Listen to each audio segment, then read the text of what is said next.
윤석열 정부는 초부자 감세 정책으로 세수가 부족한데 더 줄여주겠다고 합니다. 무슨 배짱으로 그러는지 도무지 알 수가 없습니다.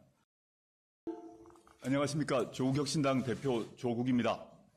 지금 대한민국이 지역 소멸 위기에 처해 있음은 모두가 인정하고 있습니다. 사람과 자본을 수도권이 모두 빨아들이면서 지역은 비어가고 있습니다. 감사하게 지역을 지키면서 열심히 사시는 분들의 삶도 팍팍해지고 있습니다.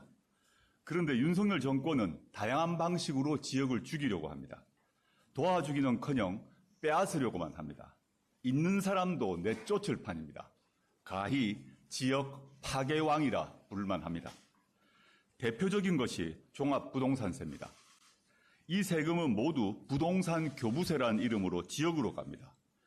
이것이 줄거나 끊기면 지역 살림은 대단히 힘들어집니다. 그런데 이 정부는 어떻게든 종부세를 없애려고 안간힘을 씁니다. 정부와 보수 언론은 종부세 때문에 중산층 허리가 휜다고 합니다. 새빨간 거짓말입니다. 종부세 내는 사람은 극소수입니다.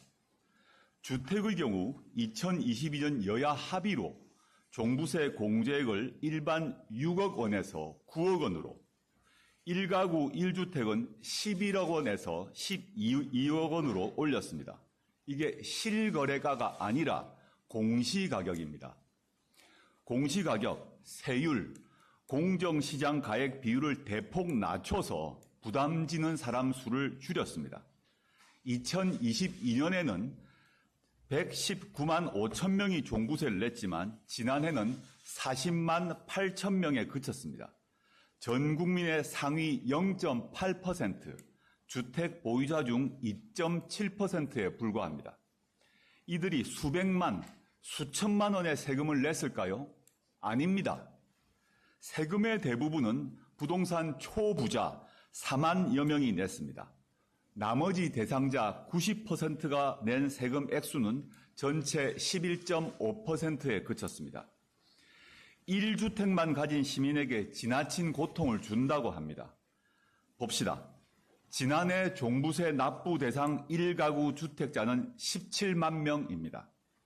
공시가격은 평균 17억 1천만 원, 시가로 24억에서 28억 원 정도입니다.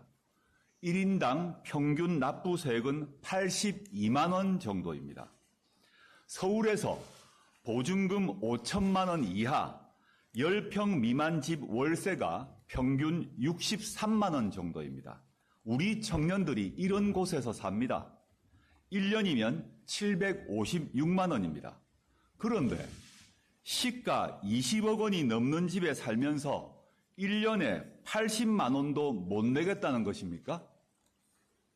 더욱이 최근 강민수 국세청장 후보자 인사청문회에서는 후보자 부부 공동 소유인 40억 원 시세 아파트의 종부세가 25만 5천 원에 불과하다는 사실이 드러났습니다. 종부세 폐지를 이유로 1주택자를 드는 것은 빈대 잡으려고 초과 삼간 태우는 격입니다.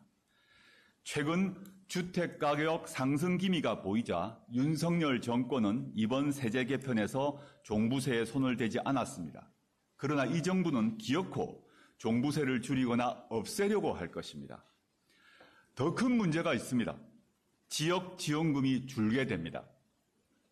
국회의원분들이 예산을 많이 따왔다고 지역에 현수막을 많이 겁니다. 그게 대부분 지방교부세, 즉 종부세에서 나온 돈입니다.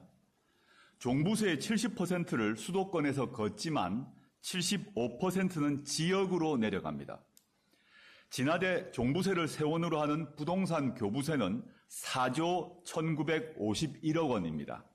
전년보다 40% 가까이 줄었습니다. 부동산 교부세가 지방세 수입의 50% 이상인 지자체는 전체의 4분의 1입니다. 지방세보다 부동산 교부금이 많은 곳이 14곳입니다.